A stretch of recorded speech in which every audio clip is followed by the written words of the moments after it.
Donzatel here with PPV.com's Jim Lampley, the Hall of Famer himself, who will be calling the action on PPV.com this Saturday. Jim, you know, Tank versus Roach. Davis is not a big favorite, like a huge favorite, a massive favorite. What chances do you give Lamont Roach? I don't know how much you've gotten a chance to watch him on tape, and just how do you size up the fight? Lamont Roach is a good boxer. I watched him on tape. They fought twice in the amateurs, and Tank won both of those fights. If you pay careful attention to Tank Davis, he fights in what I would call a unique style. And unique is a word that I try to stay away from because it's overused in the culture. It actually means there's only one on the planet. And I think there's only one Tank Davis on the planet. And the evidence for that comes from the CompuBox numbers that show that he's throwing 28 punches per round, which is the lowest output of any major fighter in the sport. And he has a 94% knockout ratio, which is the highest for any fighter in the sport. How is it that you can throw the lowest number of punches in the sport and have the highest knockout percentage? Obviously, he has created for himself a unique style of efficient power punching that maximizes his chance to knock you out. And he has sensational power in, particularly in the left hand.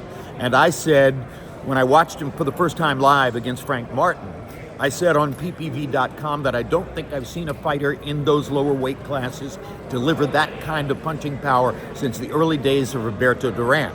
A writer I deeply respect, Dan Rayfield, said to me, Jim, you can't say that. He hasn't fought anyone at all.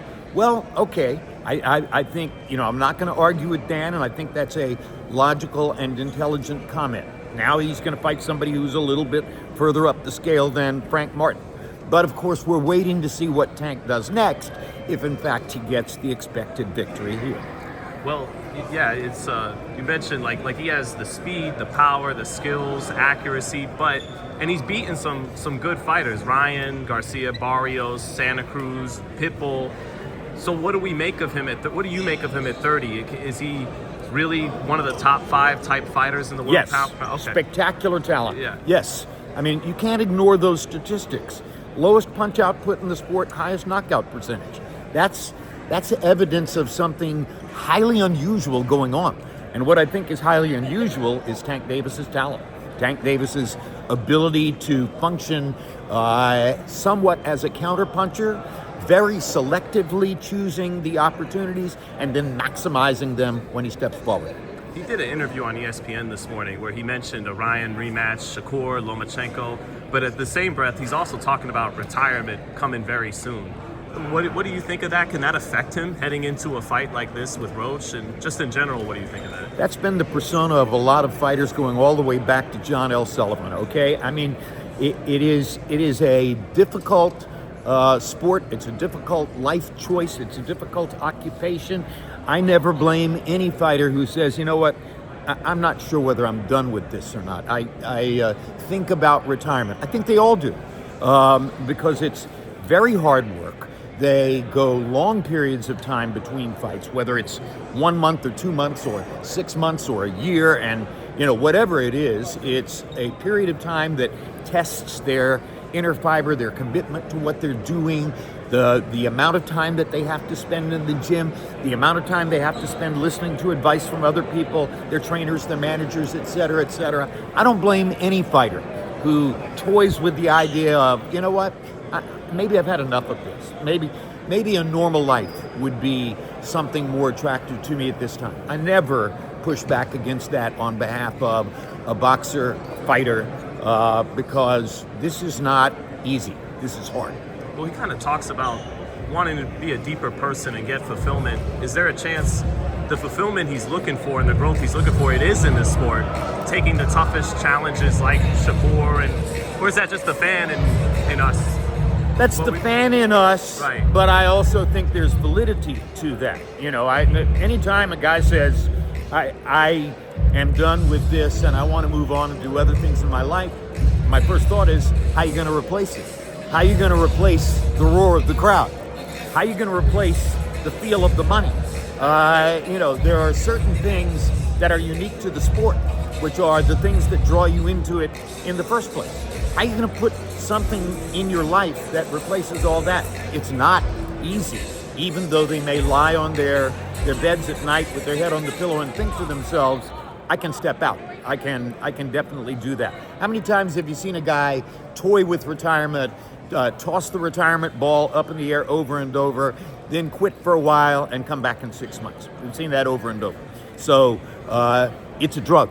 It's a very seductive, very difficult drug to shake, and that's why they fight. You mentioned he throws 28 punches per round sometimes, Gervonta Davis, right? And no, that's his average. That's his average, right? That's his average. Yeah. And Shakur Stevenson, a lot of times, will hover around those numbers as well. Who would that how does that play out in the ring, you think, Jim? Who has the edge there? That's why we want to see it. Yes. Okay, and that's why we want to see it, knowing that it might be a fight with long stretches of frustrating inactivity, maybe even boring inactivity. But all that inactivity may lead to one of those Tank Davis explosions, or it may lead to a unanimous decision for Shakur Stevenson. Either is possible. Who would you give the edge to if you had, like Larry used to say, gun to my head, I got this guy? Who? The great defender normally beats the great offensive fighter. Right. I hate saying that, right, because we would prefer, for entertainment value, that it be the opposite way around. But if Shakur Stevenson is truly a great defender, Tank Davis is the ideal lab experiment within which he can prove that. And the great defender normally beats the great attacker. Is there a wrinkle thrown into this because the puncher in this case is also very fast and has skills and is actually more of a counter puncher, like you said? Well, once again, I come back to the anomaly with which we began this conversation. He throws the lowest punch output in the sport, 28 punches per round. That's not an attacker number. That's a diffident defender type number. Mm-hmm. And he has the highest knockout percentage in the sport. So he's a stark anomaly. I don't know that I've ever seen a fighter to whom I would compare Tank Davis because of those numbers. Lastly, Jim, I know you mentioned Keyshawn Davis in another interview, in that maybe Davis versus Davis is the most attractive fight at lightweight because styles make fights. And I think there's a very strong chance that the most attractive fight at lightweight is Keyshawn Davis versus Tank Davis. And Keyshawn Davis is far more the kind of fighter that we think of when we talk about attackers, offensive fighters, well-rounded game, et cetera, et cetera. He appears to have it all. But does he have it all in such a way that he could solve the power-punching puzzle that Tank Davis is? We don't know until we see it. Did you get a chance to catch his title-winning effort against Baranchyk a week or two ago on ESPN? I saw the highlights. I did not see the entire fight. Okay, so I saw what he did. Right. And he can fight. I've seen him in other fights. And by the way, he's friendly with and related to the Terrence Crawford camp, and I am a huge Terrence Crawford fan. I think Terrence Crawford is really smart, and anybody who's smart enough to go listen to Terrence Crawford is probably going to improve himself as a fighter. Lastly, Jim, I know you're not talking to managers and all this stuff that all the minutia of the boxing business, which can get pretty boring and a lot of lies spun in it. Do you think ultimately Gervonta Davis will fight Shakur Stevenson, a Keyshawn Davis, and we'll actually get to see once and for all who the best lightweight in the world is? Yes, if he keeps winning. Because if he keeps winning, then the money goes up, and the money goes higher if he chooses quality opposition. And I sense from talking to him that he does have the confidence in himself necessary to go ahead and fight the best opponents. But he lets it happen when it happens, and that's what great fighters with intelligence have always done. You don't go out over the front of the diving board until you're ready to go into the water.